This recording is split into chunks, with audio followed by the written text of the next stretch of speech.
जहां एक तरफ नेपाल में रातों रात पासा पलटा है और सत्ता में अब कौन आकर बैठ गया है। जानेंगे नेपाल की राजनीति की कमान किसके हाथ में चली गई है और भारत के लिए ये खुशखबरी है या नहीं है। तो वहीं दूसरी तरफ 33 महीने में सबसे ज्यादा रिकॉर्ड तोड़ दिया है, भारत ने बाजी मार ली है। और सबसे बड़ी बात ये है कि चाइना 10 साल पीछे चला गया है। जानेंगे क्या है मामला। जियोपॉलिटिक्स में बहुत कुछ हो रहा है, आइए जानते हैं इन खबरों को विस्तार से। नेपाल भारत के काफी नजदीक का पड़ोसी है और एक ऐसा पड़ोसी है जिसमें होने वाले कोई भी राजनीतिक घटनाक्रम भारत से अछूते नहीं रह सकते हैं। यानी इसका परिणाम भारत को देखने को मिलता है, भारत और नेपाल के संबंधों को भी देखने को मिलता है। नेपाल और भारत के इतिहास में सबसे खराब दौर रहा जब केपी शर्मा ओली नेपाल का प्रधानमंत्री बना था। अब नए चुनाव के बाद शेर बहादुर देउबा के बनने के बहुत ज्यादा चांसेस थे प्रधानमंत्री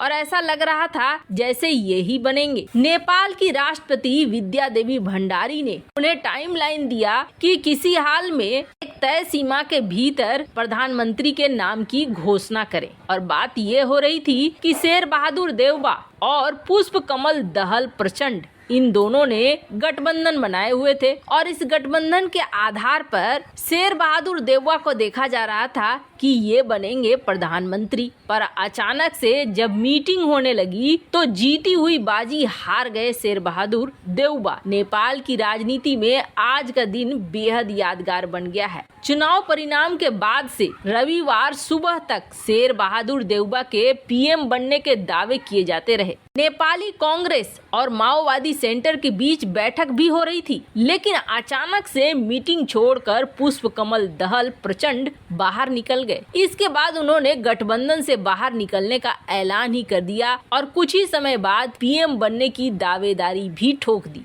पुष्प कमल दहल प्रचंड ने नेपाल की राष्ट्रपति विद्या देवी भंडारी को सांसदों के समर्थन वाला पत्र सौंप दिया है, जिसमें बहुमत के लिए प्रचंड के समर्थन में 165 सांसदों के हस्ताक्षर हैं। यानी कि शेर बहादुर देउबा के नेतृत्व वाली नेपाली कांग्रेस और प्रचंड की सीपीएन माओवादी अलग अलग तरीके से सरकार बनाने की तैयारी कर रहे थे, लेकिन यहाँ पर प्रचंड को मिल गई है जीत। 6 दलों को मिलाकर इन्होंने बनाया है एक गठबंधन। और बड़ी खबर ये है कि 2.5 साल तक प्रचंड रहेंगे प्रधानमंत्री, तो अगले 2.5 साल कौन रहेगा? केपी शर्मा ओली। मतलब आने वाला समय सही तो नहीं दिख रहा है। पर ये भी जान लीजिए 8 जुलाई है, 9 है हुक्का, फिर भी है थुक्कम थुक्का। राह इतनी आसान नहीं होने वाली है। ऐसा ही कुछ सीन इजराइल में भी बना था जब बेनेट बने प्रधानमंत्री, पर क्या हुआ? आखिरकार गठबंधन टूट ही गया।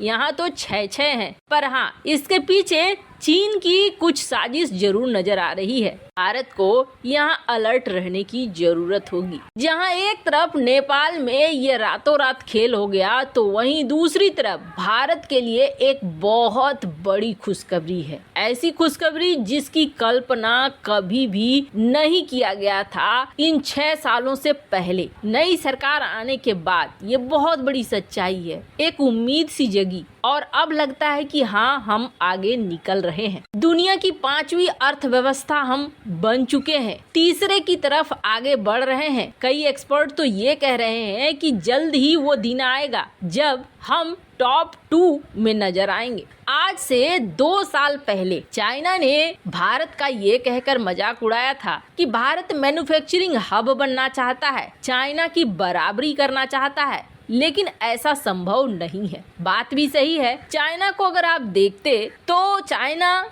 एक ग्लोबल चेन सप्लाई का बहुत बड़ा हिस्सा है। दुनिया भर में इसके माल जाते हैं, माल आते हैं। व्यापार के मामले में चाइना का पैर कहाँ नहीं पसरा है। अफ्रीका हो, अमेरिका हो, पाकिस्तान हो, हर जगह फैला हुआ है, ये देखने को मिलता है। तो ऐसे में चाइना के जो एक्सपर्ट हैं उनको शायद अहंकार सा होने लगा और अहंकार में उन्होंने ये सोच लिया कि जो स्थिति आज है वही स्थिति आगे भी रहेगी। लेकिन वक्त बदलता है। ये बात चाइना भले भूल गया हो, लेकिन ये बात वक्त नहीं भूला है, वही स्थिति इस वक्त पैदा हो गई है। पिछले 10 साल में जो नहीं हुआ था वो दिन अब चाइना को देखना पड़ रहा है। और सबसे मजे की बात है ना, चाइना को उसकी आंखों के सामने पछाड़ कर भारत आगे निकलता हुआ भी दिख रहा है। ये तो हम लोग देख ही चुके हैं कि चाइना के अंदर भी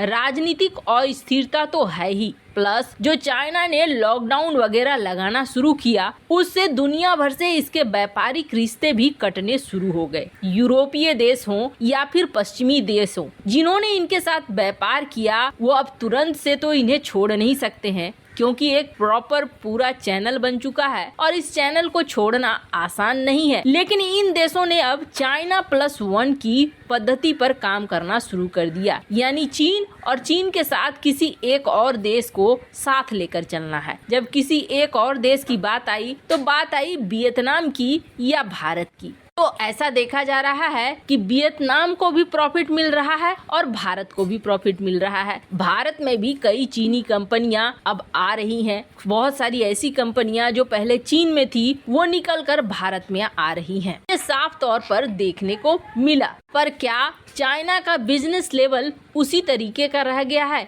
बिल्कुल नहीं। अब जो सर्वे हुआ है इस सर्वे ने 2013 के इतिहास को दोहरा दिया है। 2013 में बिजनेस कॉन्फिडेंस यानी कि दुनिया भर में किस देश पर विश्वास किया जा सकता है बिजनेस करने में, ये चाइना में था 48.1। अब स्थितियां ऐसी बिगड़ रही है जिसमें दिख रहा है कि चाइना के ऊपर व्यापार करने पर विश्वास बहुत कम हो रहा है। 10 साल पीछे चला गया है चाइना बिजनेस कॉन्फिडेंस इंडेक्स में, तो वहीं पिछले 33 महीने में भारत का कॉन्फिडेंस इंडेक्स बहुत ज्यादा रहा है। ग्राफ में देख सकते हैं आप किस तरीके से भारत बदल रहा है और भारत के ऊपर दुनिया भर का विश्वास भी बदल रहा है। दिसंबर 20 और मार्च 21 के बीच आपको रेड लाइंस दिखेंगे। ये वो समय थे जब हमारे यहाँ महामारी फैलनी शुरू हुई थी। जून 21 तक इसी तरह का था, लेकिन इसके बाद जून 22 को छोड़कर बाकी आप देखेंगे ये जो ब्लू लाइंस हैं ये दिखला रही है कि भारत के ऊपर अब बिजनेस करने के लिए यकीन बढ़ता जा रहा है और दुनिया भर के देश यहाँ पर बिजनेस करना चाह रहे हैं। वैसे जून 2022 में जो ये ग्राफ रेट देख रहे हैं आप, इसमें सेंट्रल बैंक और बैंक्स में जो रेपो रेट थी उसमें चेंजेस हो रहे थे। यही वजह था कि इस समय ये डाउन था। भारत ने अब चाइना को पछाड़कर यहाँ पर बाजी जीतनी शुरू कर दी है। वैसे इन सब मामले में आपकी क्या राय है? कमेंट कर जरूर बताएं।